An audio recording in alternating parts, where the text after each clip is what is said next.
I noticed that on some of the stuff that you had sent us earlier in the week, you have a section on limiting beliefs.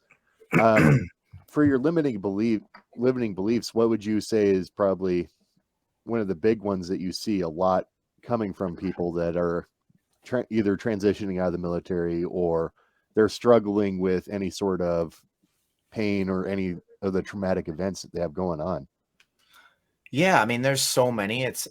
Limiting beliefs are everywhere. Limiting beliefs and fears are so intertwined. Like a limiting belief, usually if you dig enough through the surface, there's a fear associated with it that I'll never be understood. I'll never matter like I did when I was in the military. Um, I won't be able to find value in my life outside of my service. Um, I can't put my life in order now. Like I don't know what limiting belief hits people the most. Like that's a really hard question to pinpoint, but it's your fears control you. Most people are completely subjugated and controlled by their fears. And if you dig down deep enough, those fears aren't really rooted in much. And that might go all the way back to my childhood story. Whenever I have like some limiting belief for some reason that I can't make a difference or put my life in order or fix a relationship or achieve some level of success, whether it's in business or my personal life, whatever it is, dig deep enough into that theory on why can't I, and you'll find there's not many answers. Now there might be, I'm not making the right decisions. I might not be bringing the right people into my life that can support and help me on the journey. I might not be taking care of my physical and mental health enough to be able to operate at the state that I need to fight the problem, like whatever it is. But it's like people are controlled by their fears. And unless you're doing a ton of introspection and a ton of looking back inside, you're not going to identify what the fear is to be able to effectively combat it. So it's like when you have a limiting belief, you first of all have to identify it. And you have to figure out, why do I believe that to be true? Like if someone's an alcoholic, you can't help them until they first say, I'm an alcoholic.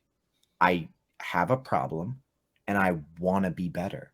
So Mhm. you have to do the introspection. You have to work through. If you are unhappy with any aspect of your life, no matter how difficult it is to confront that feeling, you first have to start with, what is it I don't like? What is holding me back from changing it? Why haven't I? And then like, do I need help to do so? Do I need to have like a battle buddy, an accountability partner, whatever it is? You know what I mean? It's not weak to ask for help. It's like you might need help, you might not. Like I somehow found it within myself, but I don't know if everybody can do that. You have to battle through what is in the way. Imagine like you still got your flame in your heart, man. I talk to fighters a lot about like that fire in your chest. You got a flame in your heart, but it's probably buried under so much rubble that you don't like. A lot of people, they don't feel it anymore. They don't like, they feel like they're too broken down. That rubble that is sitting on top of your fire, if you can burn through that, fuels the fire. For every obstacle that you overcome that you didn't really know if you could get by in your life, you are an entirely new level of person. Imagine it just like that flame. If the flame burnt through the first layer of rubble, it's substantially stronger and more vibrant than it was before. And then eventually, if it battled through all the things that have been stacked on your life, it's like, throw any debris on me, I'm just going to burn through it. But limiting beliefs are everywhere, man. They're in everyone that I talk to. Almost everybody knows what they want to do to fix their life. Then why don't they do it? There's some belief on why they're inadequate, or it's too hard, or why they can't fix it. Or it might be out of their control. And that's back to the beginning of our conversation. And if it's out of your control, as painful as it is, like I know with Michelle and my mother, like it is what it is on some things, man. Like, but can you make the life better? Can you make your life better? Yes. Can you make the lives of all the people that encounter you better if you level up? Yes. Can you make this world a little bit better than it currently is if you put your life in order? Yes. Is that worth it? To me, the answer is yes.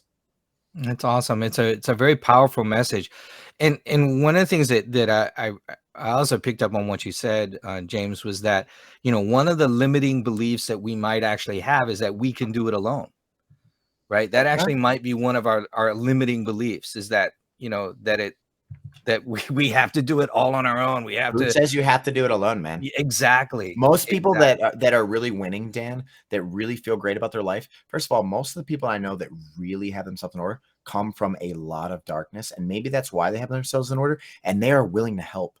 These people now, like, I understand what suffering feels like, so I don't want to see anyone else suffer. Why do I have such a calling to try to help people?